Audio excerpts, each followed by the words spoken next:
Hey guys, welcome back to my channel where I make content about buying and selling Pokemon cards and just Pokemon topics in general. Sorry, today I released this video a bit later. And if you're new to my channel, I release a video every single day, so consider subscribing. I would really appreciate if you guys drop a like button. I almost didn't make this video today just because I was so busy doing different things. But I think about all the comments you guys leave about how these videos are helpful and you guys look out for them, and I do want to be giving back, being helpful. If you guys don't know, I got a lot from the community when I first started off doing research, different things as to how I can make this work. So really, I'm trying to give back as to add to that and put my knowledge and experience into that mix. So really appreciate if you guys drop a like button. We're going to go ahead and I'm going to give you guys some updates, and I'm going to clear off my table while I give you guys some updates. We're going to finally finish off the vintage bulk lot that I purchased not too long ago. And then we're going to take a look at a new lot that I purchased today. So let's get into it. All right, guys, let's go ahead and finish off this vintage bulk lot, processing it. So today is Monday. I have a lot to do on Mondays since I can't send out mail on the weekends. I have a lot of mail to send out on Mondays. Usually I have it ready to go, but I was very busy this weekend. Wow, these Palkia cards are nice. So I did a lot of it today, this morning, and I woke up late because I stayed up last night listing some high-end cards. I decided to try to list some of my high-end cards that you guys have seen me buy on the channel that I've told you guys that I could flip. So now I'm going to go ahead and take that opportunity to flip it. And the reason for the flip is not really because I need the money. Well, I could always use the money for more lots, but it's really for me to understand how long it would take to flip some of these cards, these higher end cards. Like when I tell you high end cards, these are cards that are worth $1,200, $1,300, like Shadowless Blastoids, first edition. Shadowless Charizard, first edition Blastoise, first edition Venusaur, things like that, right? Really high-end cards. So I wanted to know if I'm going to be buying them in the future in hopes of flipping them. I need to know how long it will take for it to move. I don't like to park money in something for too long. I prefer to have it be flowing, be moving. So I listed some of that last night. And this morning, I had to send back the cards that tcgplayer has sold for me. Really, it's over the weekend. And I'm really at a really weird time right now because I've went from the transition of barely making anything on tcgplayer to making quite a bit.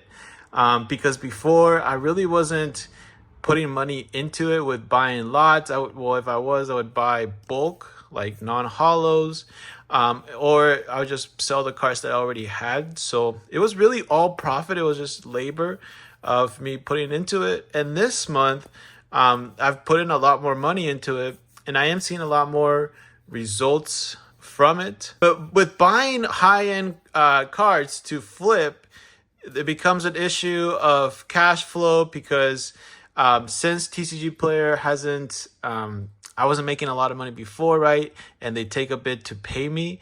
I'm just now seeing payments of like $90, even $350, which that's not enough for how much I sell. So they're like backed up of owing me like right now $2,600.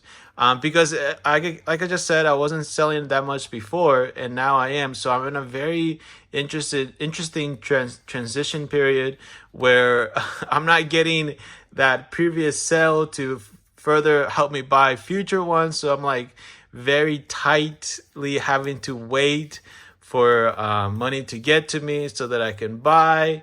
So it is a very resource management situation right now that I'm under. And for those of you who, I guess I haven't mentioned this, but I also stopped doing some of my other side gigs as much because, like today, I woke up and I needed to send all these things before the post office closes so that I can try to get paid faster, right? Because when TCG Player gets the package, which should take about 2 business days or so, then they can start to release money. So I want to have that being sent out as soon as possible so that I can try to get back money as soon as possible.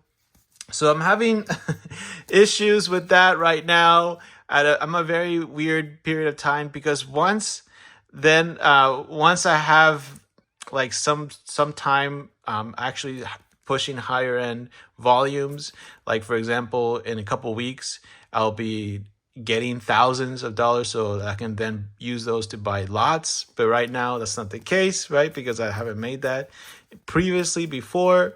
So I'm dealing with that. And I actually don't mind. This is a little bit of a different type of pressure that I'm used to because before I was doing my side gigs, it's different than going to a 9 to 5 job, right? So I was a little bit more used to some of this pressure, but this is a little bit different because you're constantly having to reuse the money that you've made to make more, and there is risk into everything. That's kind of why I say don't do this. Just watch me do it, unless you're like really confident on what you're doing. Because the risk could be that if I buy a lot or a couple lots that just don't end up moving as fast as I need them to be, then money gets dried up there. Or if I buy lots that I don't actually make that much profit of it, I could actually lose because of fees, right? So there is the risk of it all, but I am trying to right now mitigate a bunch of risk with a couple things. First, buying only what I know that will move fast, like master sets. Today I bought another master set, of 151 master set. I know that moves. I know I can make money off of it. It is a little bit more expensive, but I actually got a good deal out of it. And the person that I got the deal from the master set also turns out has other cards, so I'm going to buy other cards from them as well at a discounted rate.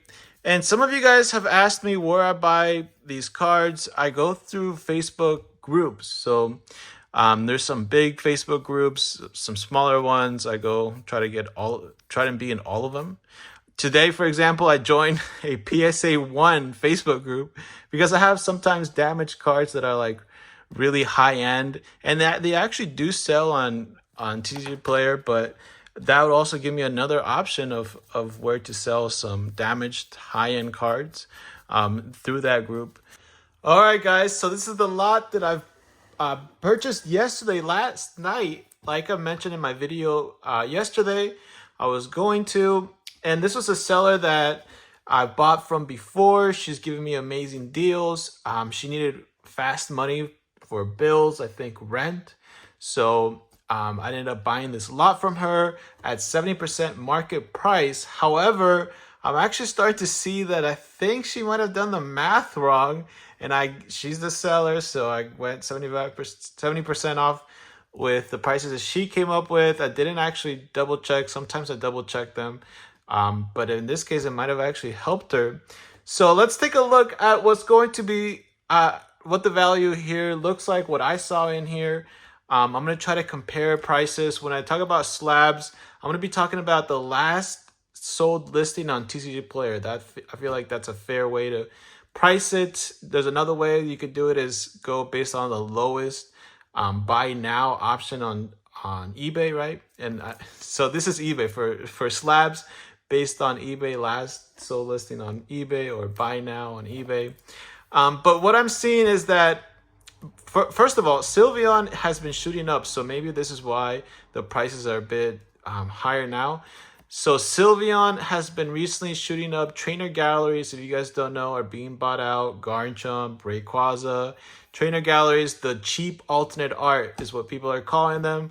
They are really nice cards. This one was selling for 89, but recently sold for 125.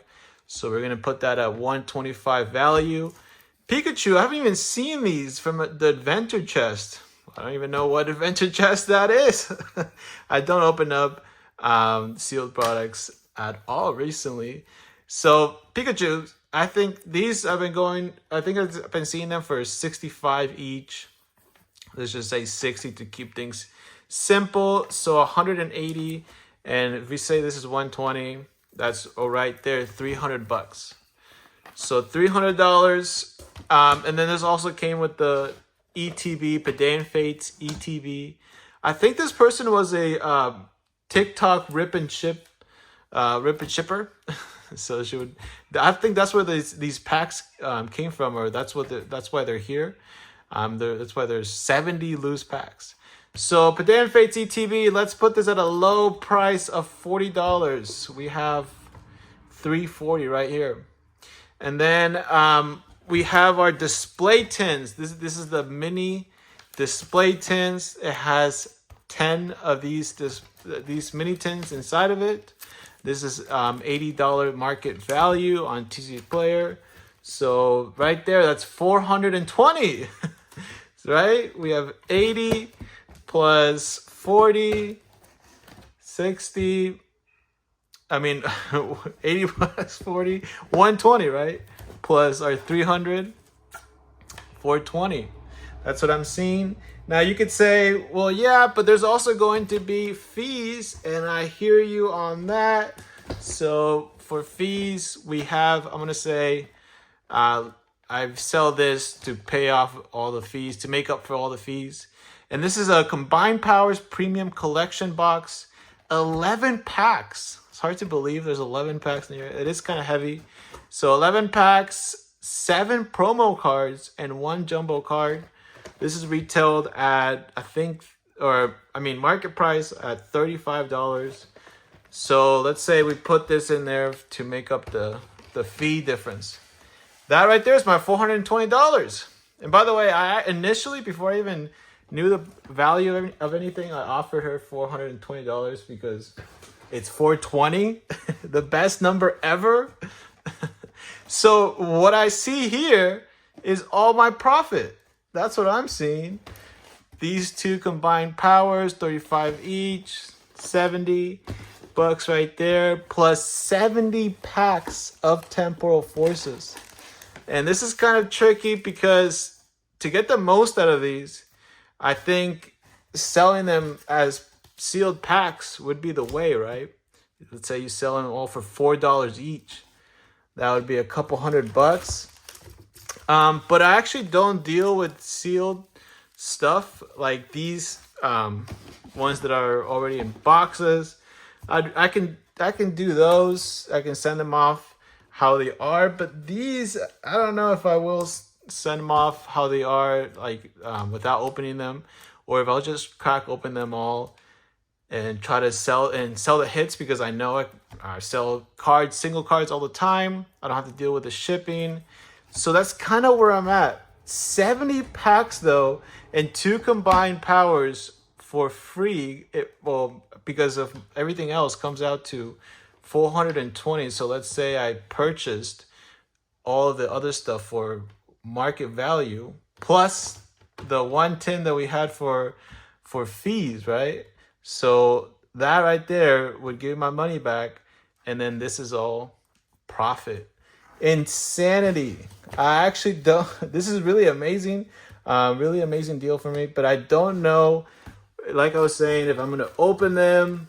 I'm actually, start to think if I should do a Patreon. I know some of content creators found success on that, and then like sell these packs on Patreon for like $3 each, right? Or just open them. And also for the Patreon idea, I also have Japanese cards, a bunch of other things that I don't know what to do with, so I would just sell it for like dirt cheap in my Patreon. I want to know though what you guys think I should do with these packs. And I am gonna open up. Let's open up 5 of them, because I do want to have some of this from my store as well. By the way, yo, is this the $25 one? Yo, I don't think I even pulled personally one of these. Fams! The Ace spec cards. These are super playable. I don't know. There's one that's definitely more playable than the rest. Roaring Moon Hollow as well. Let's go! All right, I don't know if I want to open up more. Well, I kind of do because what? I'm going to sell 69 packs. Actually, 69 is a good number. Why not? Alright, we'll leave it as me just opening up one pack. I got an awesome hit. Usually I would try to open it until I get a hit. So I got a hit for my first pack. Let's go. Alright, let me know what you guys think I should do with these packs. Drop a like if you liked the video, subscribe, and I'll see you guys next time. Later.